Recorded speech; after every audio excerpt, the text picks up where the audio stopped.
j'espère que vous allez bien. Si vous ne me connaissez pas, je suis Aurore du blog Maman Joker et on se retrouve pour ce 5e épisode de podcast consacré à la couture et au tricot. Donc je reviens très vite après la mise en ligne de mon vlog de vacances. J'espère que ce format vous aura plu. Étonnamment, moi j'ai été beaucoup plus à l'aise de me filmer jour par jour avec mon téléphone portable que là devant mon appareil photo. J'étais beaucoup plus à l'aise, je trouvais plus facilement mes mots que là en fait de devoir me filmer comme ça. Mais bon, ce format ne s'adapterait pas au quotidien quand même, mais bref. Donc là on se retrouve donc pour ce podcast où je vais vous présenter mes projets terminés en couture, mes projets en cours, les projets à venir et de même pour le tricot. Donc on va tout de suite commencer avec un pyjama que j'ai cousu pour Nono. Je vous en avais parlé lors du dernier podcast, j'avais besoin de pyjama pour elle et au final je n'en ai cousu qu'un seul. Donc je vous le montre. Donc c'est dans ce petit tissu à cœur rose. Clairement je ne me serais pas vue faire autre chose qu'un pyjama là-dedans.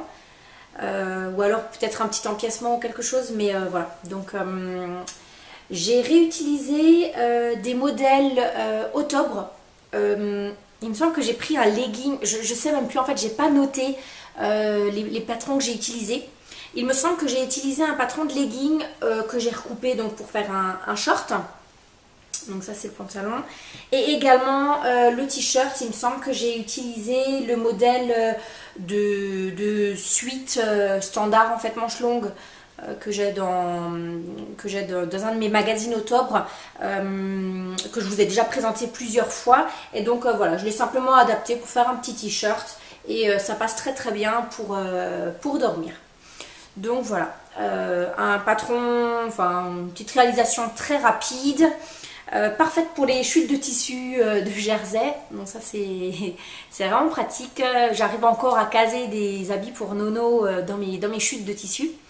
Et finalement, donc j'en ai réalisé qu'un seul le pyjama et le reste, j'en ai racheté 2 au magasin pour partir en vacances.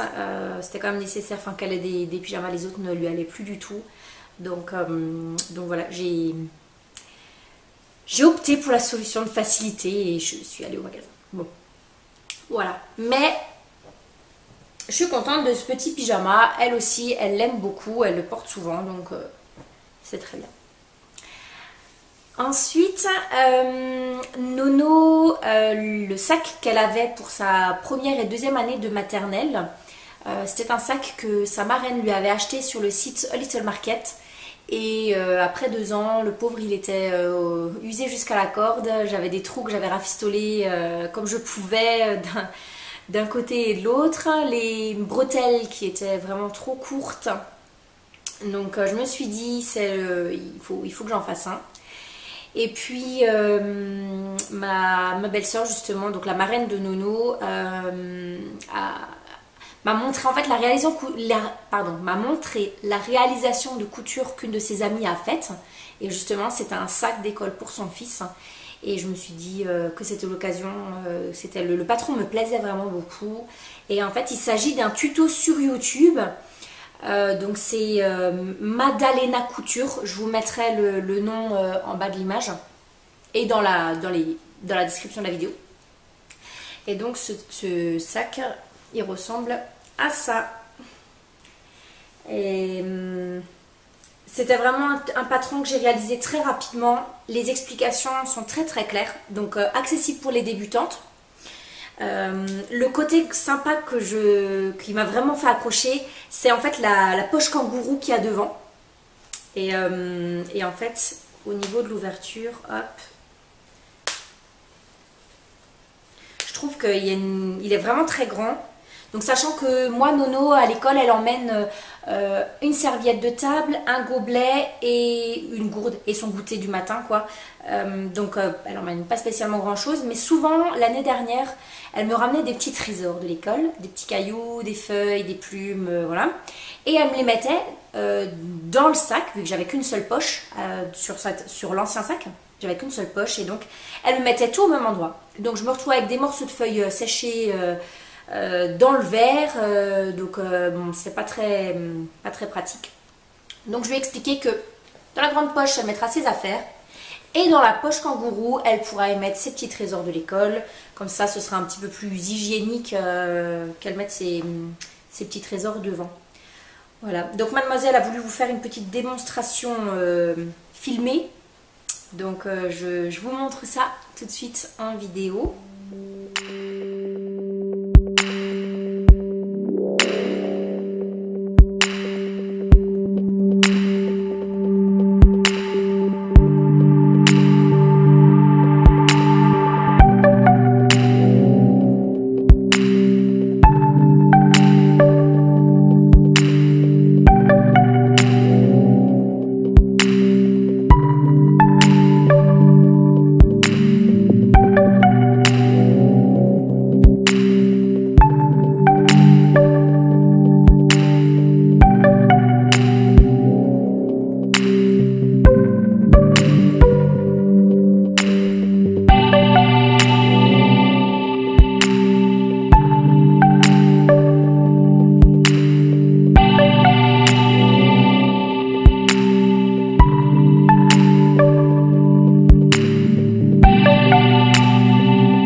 La seule chose par rapport au patron que j'ai modifié, ce sont les bretelles.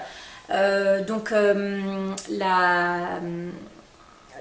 Maddalena qui fait le tuto propose de réaliser un tube en fait qu'on retourne et qu'on surpique. Et je déteste faire ça. Mais vraiment, retourner des tubes, ça me gave. Non mais vraiment, je sais pas. Alors vous imaginez, bon encore là, c'est large. Mais alors la petite bride là-haut, pour la retourner, avec mon tissu qui est super épais, non mais c'était impensable. Donc moi je plie toujours, je marque au fer mon tissu que je plie en deux. Ensuite je refais une pliure de chaque côté, hop, je mets bord à bord, hop hop, sur piqûre de chaque côté et c'est très très bien. Oh, même au niveau de l'épaisseur du tissu, ça va super. Donc voilà, j'ai essayé les petites bretelles. La seule chose que je trouve pas très très propre, c'est ici en fait, au niveau de l'attache des bretelles en fait. Elle les attache pas dans le bord du sac, parce qu'en fait, vous voyez, le bord en fait est coupé pour donner en fait de la profondeur au sac.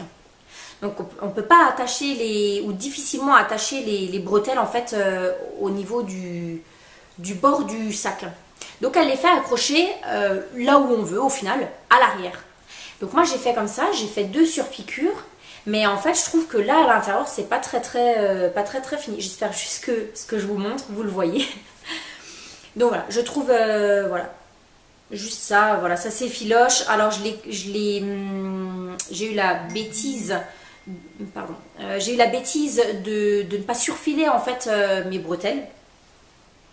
J'ai simplement pas, enfin, je sais pas pourquoi je l'ai pas fait, clairement. Mais voilà, moi je suis très très contente, j'adore les 2 tissus du devant, j'adore le tissu en étoile, vraiment, je suis super fière en fait d'avoir réalisé ce petit sac d'école. Voilà. Ensuite, j'ai également réalisé une robe, une de plus. Comme je vous l'ai déjà expliqué dans d'autres podcasts, j'ai réalisé plusieurs robes où j'avais remonté en fait la ligne de buste. Parce que je suis petite, donc voilà, le fait de remonter un peu dans le style princesse ou... voilà, de remonter la ligne de buste. Déjà, ça cache un petit peu mes petites rondeurs disgracieuses. Et puis, ça m'a je trouve que ça me tasse un peu moins au niveau des patrons. Et donc quand je fais ça, j'oublie souvent de rallonger la jupe. Donc je me suis retrouvée avec plusieurs robes trop courtes, hein, où je suis obligée de mettre un legging en dessous pour ne pas montrer ma culotte à tout le monde. Voilà, c'est pas trop mon genre. Donc là j'essaie de me refaire des robes plus longues. Donc là j'ai choisi le modèle Basic One de On dirait des vrais. C'est un patron que je vous ai également déjà montré. Vraiment un basique incontournable. Enfin voilà, moi j'aime vraiment énormément ce patron. Et donc là je l'ai réalisé dans un jersey très fluide. J'ai utilisé la longueur du patron.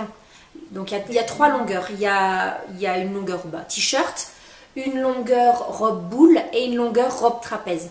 Donc moi j'ai utilisé la longueur robe trapèze que j'ai un petit peu resserrée. En fait je ne l'ai pas évasée comme la robe trapèze normale. Je l'ai un petit peu resserrée et j'ai réutilisé le bandeau de la robe boule. Donc au niveau de la longueur on est bon. Et au niveau du tissu qui est très très fluide, c'est parfait pour l'été, c'est frais, ça tient pas chaud. Et au niveau de la longueur, pour porter au travail, c'est parfait. Donc voilà, de nouveau une robe que je vais porter très très souvent pour aller bosser à la maison, un peu partout, on est vraiment à l'aise dedans.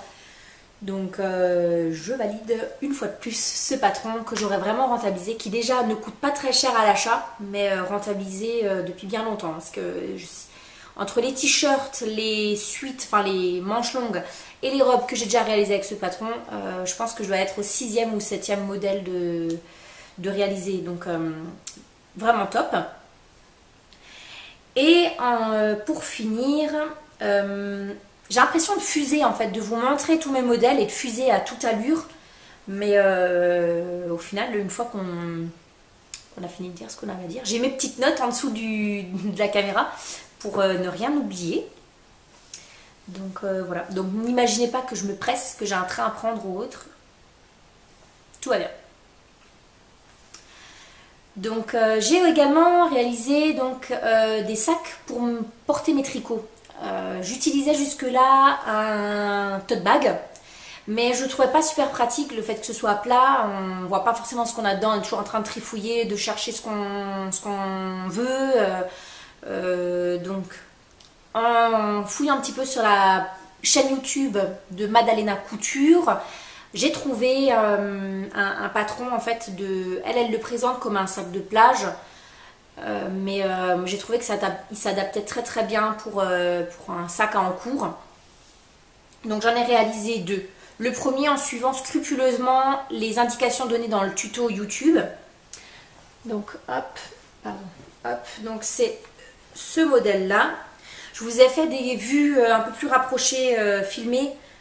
Je vous ai fait des vues filmées un peu plus rapprochées, un peu plus français comme ça.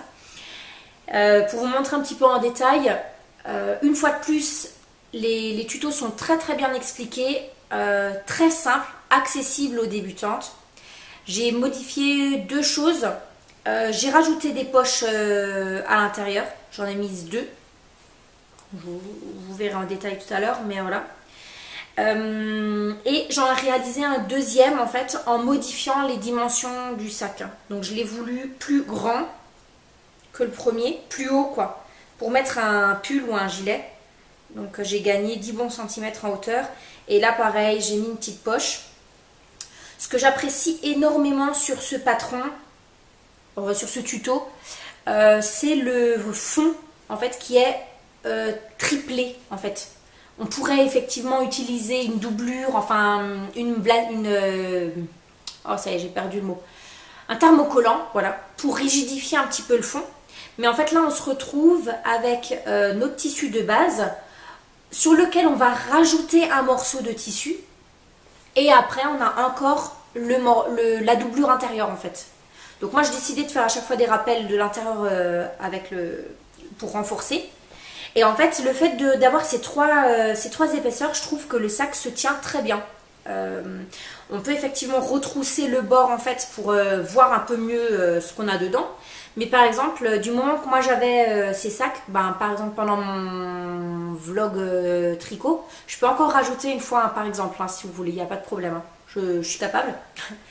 Donc pendant mon vlog tricot, on le voit, en fait je laisse ma laine dedans et je range mon patron aussi à l'intérieur. Enfin, j'aime énormément ces deux petites pochettes que je me suis faites. Il n'est pas impossible que j'en fasse un troisième modèle. Mais voilà, je suis vraiment très très contente d'avoir fait ces sacs. Ils vont vraiment m'être très très utiles. Et les possibilités sont infinies au niveau des tissus, des poches à l'intérieur, etc. On peut mettre une poche zippée ou pas, enfin pas de poche du tout, ou en faire des toutes petites pour ranger ses aiguilles. Enfin vraiment, une fois qu'on a la base, on peut se laisser aller au niveau des possibilités.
Voilà, donc ça c'était pour mes 4 projets terminés en couture. Maintenant je vais vous parler de mes projets en cours. Donc un que je vais vous parler en vitesse, c'est toujours ma chemise Burda. Je vous remonte même pas le modèle du magazine, je ne l'ai pas préparé. Autant dire que j'en suis toujours au même endroit, j'ai toujours ce fameux pli du dos que j'ai toujours pas creusé, savoir comment ça se faisait. Je l'ai décousu, mais je ne m'y suis toujours pas attaquée. Je pense que cette chemise ne sera pas faite cet été. C'est possible qu'à un moment donné j'ai une grosse crise de courage et que je me lance, mais ce ne sera pas cet été. Il y a très très peu de chances que ce soit cet été. Donc voilà. Mais il y avait une robe que j'ai déjà vue plusieurs fois sur Instagram qui me faisait de l'œil, que j'avais vraiment très très envie de m'acheter. C'est la robe Camille Dress de Pauline Alice. Ça faisait plusieurs fois que je la voyais, cette robe chemise, je la trouve canon. Je me suis dit allez, je l'achète, je vais voir, je vais voir sur le site internet. Et je sais pas ce qui s'est passé, je ne l'ai pas trouvée en fait. J'étais vraiment persuadée qu'elle n'était plus en vente, je ne l'ai pas trouvée. Donc désespérée, je me retourne vers mon groupe de couture de mon association quoi. Je dis, est-ce que quelqu'un parmi vous aurait le patron de la Camille Dress? Elle n'est plus en vente sur le site internet, je suis trop déçue, j'aurais vraiment voulu avoir ce patron. Et là j'ai une des filles du groupe qui me répond, désolée je ne l'ai pas, mais par contre regarde, je l'ai trouvé là. Elle m'envoie un lien, bam, le patron qui était possible d'acheter en PDF. Bon ni une ni deux, je l'ai acheté quoi, j'ai pas traîné.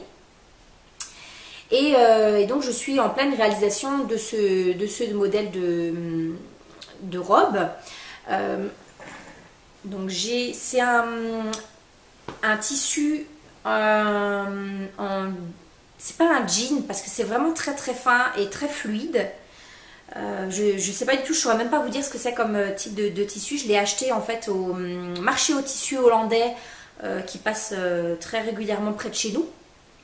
Et donc voilà un petit peu où j'en suis là pour le moment. Donc ça c'est tout le haut avec les deux manches que j'ai réalisé et la poche que j'ai du coup contrasté avec un tissu uni, aussi en dénime comme ça, que j'ai voulu surpiquer avec un fil moutarde un peu effet jean, voilà.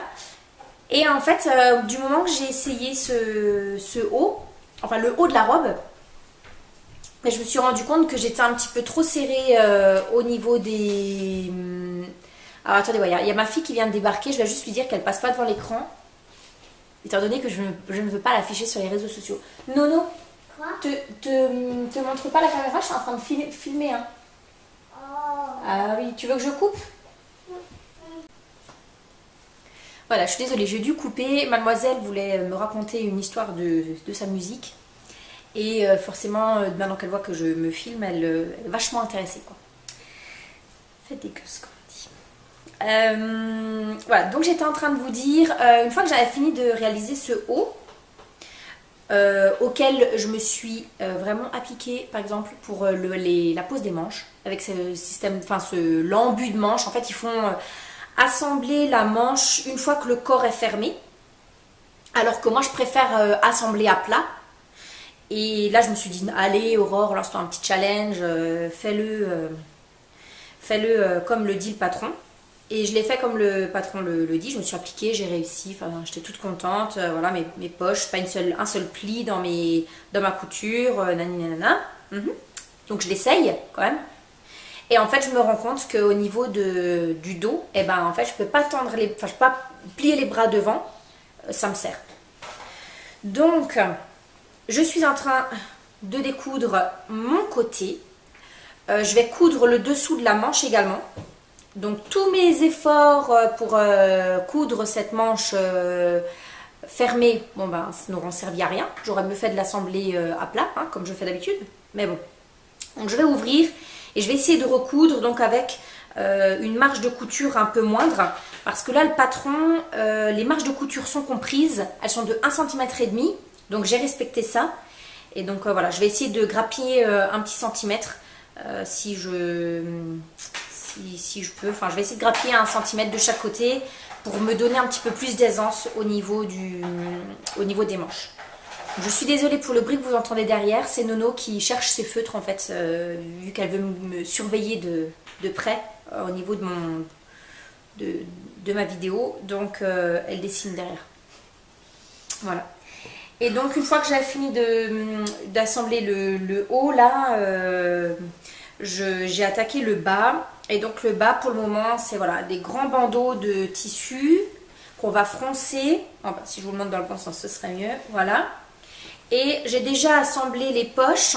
Donc comme vous pouvez le voir, les poches, moi c'est un petit truc déjà côté pratique. J'utilise toujours des chutes de tissu pour faire mes poches.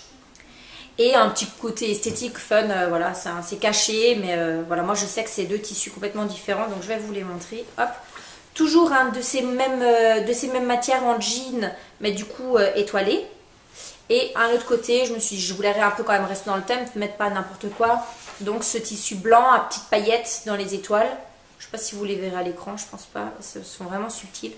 Mais voilà, donc ça pour les poches. Voilà. Donc je pense que ce patron, ben, s'il n'est pas fini cet après-midi...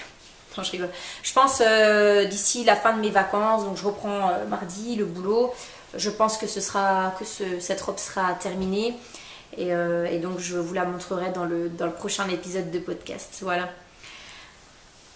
Au niveau des projets à venir, pour le moment, j'ai rien de prévu, j'ai rien dans le viseur. Je pense que... j'ai déjà l'impression qu'au niveau de la garde-robe de Nono, j'ai tout ce qu'il me faut, il ne nous manque rien. Bon ben, coudre pour le plaisir de coudre c'est une chose, mais il y a aussi le côté nécessité. Qu'est-ce qu'on a besoin à ce moment-là? Peut-être prévoir des pulls pour cet hiver pour elle. Par contre, sa vie, étant donné qu'elle forcément elle va grandir. Hein. Donc ça éventuellement, et quelques pulls pour moi aussi. Je me dis ce serait peut-être bien que j'anticipe cette fois-ci l'arrivée de l'hiver, parce qu'en règle générale, en plein milieu de l'été, je me couds des robes d'été, et en plein milieu d'hiver, je me couds des fringues d'hiver, et au final on les porte quasiment pas, enfin on est obligé d'attendre la saison d'après. Et avec Nono qui grandit, c'est pas très stratégique tout ça. Donc on verra. On verra ce que ça va donner au niveau des projets à venir. Voilà, donc là j'ai terminé toute la partie couture. Et on va passer à la partie tricot. Mais montre pas ton visage. Hein. Attention, ça tourne. Ça filme. Gros câlin. Oh, gros câlin, mon petit chéri. Oh, ma petite chérie. Oh, chaton. Oh là là. Voilà, après l'instant câlin, on peut reprendre cette deuxième partie de podcast, donc la partie tricot. Premier projet terminé que j'ai à vous présenter, c'est donc mon gilet caramel de Isabelle Kramer. Donc je vous le montrerai à la fin de mon vlog de vacances. Je l'ai terminé donc à ce moment-là. Et je vous l'avais filmé avant blocage. Donc j'étais vraiment très sceptique, très mitigée par rapport à ce gilet. Pas par rapport au patron, mais vraiment par rapport à ce que j'avais tricoté. Les manches étaient très courtes. Et je déteste porter les manches courtes. J'entends souvent des podcasteuses dire qu'elles remontent souvent leurs manches, donc elles font des 3/4. Moi, je supporte pas les 3/4. Vraiment, j'ai besoin d'avoir des manches longues qui me viennent bien sur les mains. Et donc là, c'était pas du tout le cas. Donc j'étais vraiment très mitigée. Au niveau du tricot, donc pour tricoter le corps, aucun problème. Tout s'était très bien passé. Ça va bien, c'est des allers-retours, ok, pas de problème. Au niveau des manches, j'ai rencontré plusieurs difficultés. Déjà au niveau du tricot, je me suis retrouvée là avec mes manches, enfin mes mailles de manches, ma grande aiguille circulaire. Je ne savais pas du tout comment m'y prendre. J'étais complètement paumée. J'ai essayé le Magic Loop parce que c'était une technique que j'avais déjà entendue sur d'autres podcasts. Clairement, ça allait pas du tout. Je pense que c'est vraiment une technique qui est réservée à des gens qui ont de l'expérience en tricot, ce qui n'est pas mon cas. Donc vraiment, c'était une grosse cata. Donc j'ai demandé de l'aide à Maëlys de la chaîne YouTube d'Émailler des aiguilles. Et elle m'a répondu qu'elle tricote ses manches avec des aiguilles circulaires en 23 cm. Donc je suis allée sur le site laineettricot.com. J'ai commandé une paire d'aiguilles circulaires donc en 23 cm. Et j'en ai profité pour acheter de la laine. Bon, ça c'est... Hop, j'allais pas payer les frais de port pour rien. Hein. Et donc j'ai tricoté ma première manche. Alors je sais pas comment je m'y suis prise. Mais la première manche, en fait, je l'ai tricotée en tenant mes aiguilles, en fait, par l'intérieur. Donc j'ai tricoté tout mon jersey de manche en maille en vérin. Donc déjà, j'étais pas très à l'aise.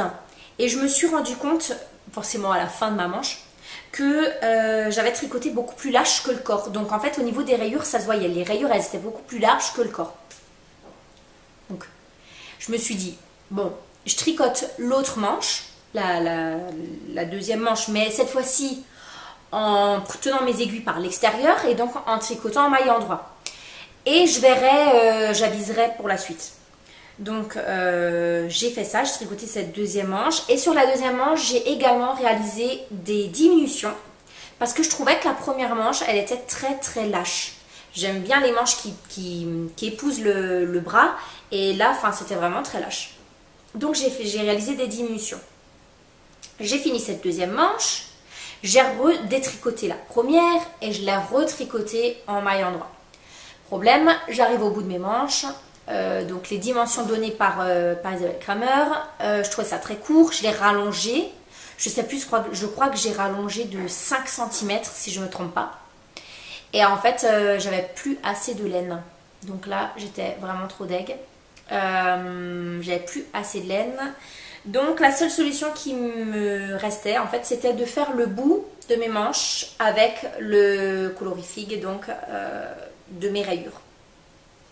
Donc voilà. Donc je vous le montre. Je l'ai filmé. Je pense qu'on le verra mieux sur le petit film que j'ai fait. Mais voilà, je l'ai sur les genoux. Il me tient chaud. Super. Ça en avait besoin de ça. Donc voilà, je suis désolée pour les bruits que vous entendez derrière, c'est Noline en fait qui bouge la chaise. Donc voilà, donc ça c'était vraiment avant le blocage. Ah oui, aussi un autre détail, je relis mes notes que j'ai en dessous de la caméra en fait, parce que je vais être sûre de ne rien oublier. L'autre chose, c'est que quand on tricote, alors comment ça s'appelle?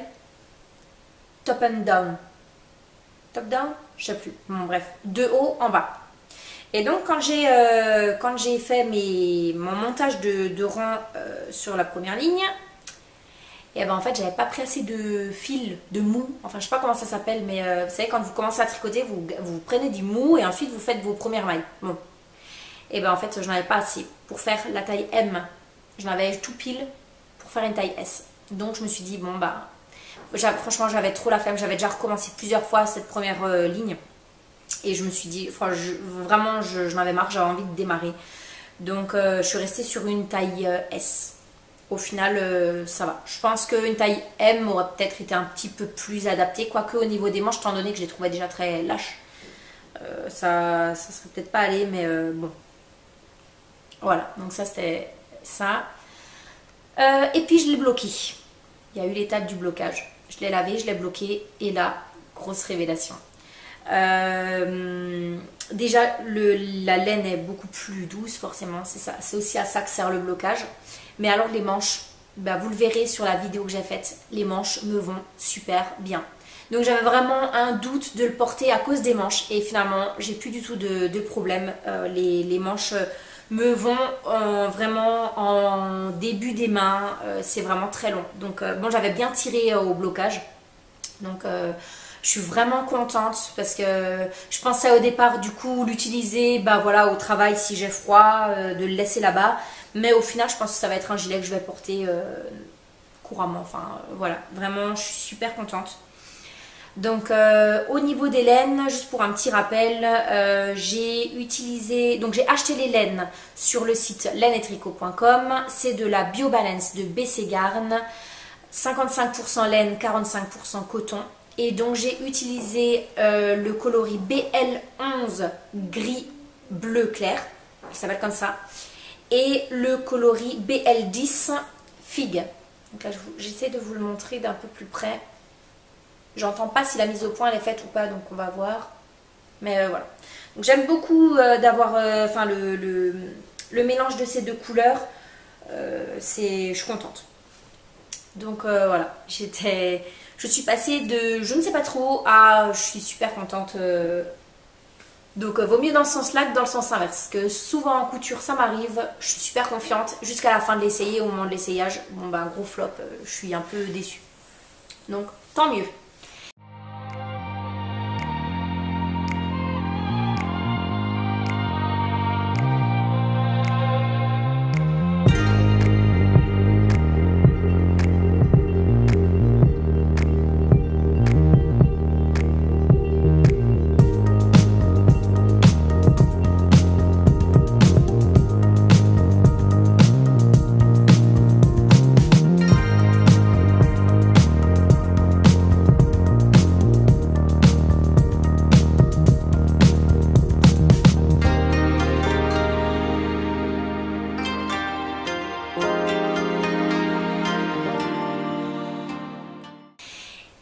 J'ai un deuxième projet à vous montrer, terminé. Et il s'agit de mon châle Reina, donc que je vous montrais pendant les vacances. Et bien, je l'ai fini. Le voilà. Hop là. Forcément, je pense pas que vous allez bien voir, mais là, j'ai fait des photos. Donc, c'est... Bon, et ben, on a eu un petit souci technique. J'ai ma caméra qui a coupé, je n'avais plus de batterie. Voilà, hein, les aléas du technique. Donc, je vais vous présenter mon deuxième projet tricot. Donc, c'est le fameux châle Reina, pardon. Donc, je vous présentais dans mon vlog vacances. Donc, c'est un patron de Noura Backlund. Je pense que ça doit se dire comme ça. Dans le vlog vous avez pu voir que j'ai tricoté le départ une première fois, que j'ai dû détricoter, Donc je l'ai refait, j'ai continué à avancer, j'ai de nouveau perdu des mailles, j'ai dû redétricoter de nouveau 2 sections et j'ai repris et donc je l'ai terminé la semaine dernière, je crois bien. Enfin c'était tout juste un peu après être rentrée des vacances. Il y a 2 petites erreurs dessus que seul moi je le verrai. Hein. Donc il y a un endroit en fait à la fin d'une section de point mouche, je sais même plus où est-ce qu'il est exactement. En fait j'ai dû perdre une maille et la mousse, enfin le point mousse était en train de se détricoter. Donc j'ai fait comme j'ai pu pour sauver les meubles. Donc j'ai passé un fil dedans et donc je l'ai passé autour, enfin j'ai passé dans cette fameuse maille, donc j'ai retricoté ce qui s'était détricoté, j'ai passé dans cette maille et ensuite j'ai fait comme on rentre des fils en fait normalement pour que ça me tienne cette maille. Et un peu plus loin effectivement on voit qu'il y a eu une autre erreur, donc je pense que c'est là que j'ai rattrapé le tir en fait, enfin j'ai refait une deuxième erreur et bon, bref ça m'a rééquilibré le truc, peu importe. C'est 2 petites erreurs vraiment minimes que seul moi je le verrai. Dans mon vlog, je vous disais également que j'avais un peu peur que le châle soit trop petit. Et en fait, quand je l'ai essayé avant le blocage, bon, je me disais bon allez, il ira juste bien. Et finalement, il s'est vraiment bien étendu au blocage. La dentelle s'est vraiment révélée. Alors ça, je l'entendais partout dans les podcasts. Oui, après le blocage, la dentelle s'est révélée. Je me rendais pas compte, mais franchement, c'est hallucinant comme la dentelle se révèle après le blocage. Donc voilà un petit peu la bête. Alors vous ne le verrez pas complètement là dans la vidéo, mais j'ai fait des photos, je vous les montre tout à l'heure, enfin à la fin de mes explications. Les modifications que j'ai faites par rapport au patron. Donc j'ai tricoté en aiguille 4 mm au lieu de 3,5 qui est préconisé. Bon, sur un châle, clairement, on voit vraiment pas la différence. J'ai rajouté 14 rangs à la fin. Donc c'est-à-dire qu'il y a la dernière section de dentelle. Et ici, normalement, il y a seulement 2 rangs de points mousse et on termine la bordure. Je ne sais pas si vous voyez. Et donc, voilà, moi, j'ai rajouté 14 rangs supplémentaires. Il me restait de la laine, donc j'ai voulu la terminer. Et comme il me restait encore de la laine, eh ben, j'ai rajouté des petits pompons. Donc, voilà, j'en ai mis 3. Donc cette laine que j'ai achetée sur laineettricot.com, elle est fabuleuse. Alors là je peux enfin comparer par rapport à la BioBalance de BC Garn sur mon gilet caramel. Cette laine, donc la Malabrigo Sock, elle est carrément plus douce, plus onctueuse, enfin plus moelleuse quoi. Donc je l'adore. Je pense que ce châle ça va être mon chouchou. Je le mets, il fait super chaud mais c'est pas grave. Donc vraiment je l'adore. Donc c'est le coloris 854 rayons verts. Alors par contre quand je l'ai acheté, je pensais que la laine serait beaucoup plus rouge. Sur la photo du site internet, ça rend plus rouge avec des taches un peu vert. En fait c'est vraiment bordeaux. Alors en fait je vois pas du tout ce que ça rend à la caméra, mais c'est un vraiment bordeaux profond qui revient sur du violet avec des ondulations, j'avais envie de dire, c'est pas ça le mot, avec des touches de vert brun un peu comme ça, sortant du violet quoi. Bref, franchement, bah, je suis presque plus contente qu'il soit plus violet que rouge. Parce que, ouais, j'ai une petite préférence en ce moment pour le bordeaux, le violet. Donc voilà. Donc je suis vraiment super fière de moi finalement bah, c'est mon 3e projet tricot et je suis vraiment amoureuse. Il y en aura d'autres à mon avis hein, mais ouais, je suis vraiment super contente. Je l'ai tricoté relativement rapidement pour une débutante je pense, c'est-à-dire que je l'ai commencé le 1er août et je l'ai terminé le 18 au matin à 1h30 du matin parce que je voulais absolument le terminer. Donc ouais ben moins de 20 jours quand même pour un grand châle comme ça. Enfin je suis vraiment très contente.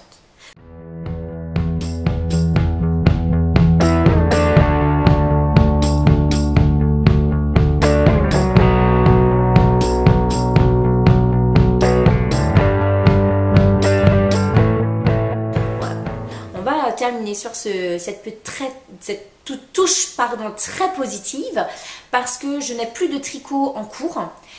Au niveau des projets à venir en tricot, je pensais faire le Il Grande Favorito de Isabelle Kramer, si je ne me trompe pas. Mais j'ai pas assez de laine en fait. Il me reste de la Bio Balance de BC Garn, mais j'en ai pas assez. Alors là, c'est le gros dilemme. Est-ce que je garde cette laine pour faire autre chose et je rachète de la laine pour faire un pull? Ou est-ce que je rachète ce modèle de laine pour compléter, pour pouvoir me faire ce pull? Pour le moment, je sais pas, je suis dans le doute, donc on verra. On va voir dans les jours à venir ce que je vais faire, ce que je vais prendre comme décision. En tout cas, je suis vraiment ravie de ces tricots. Je suis vraiment...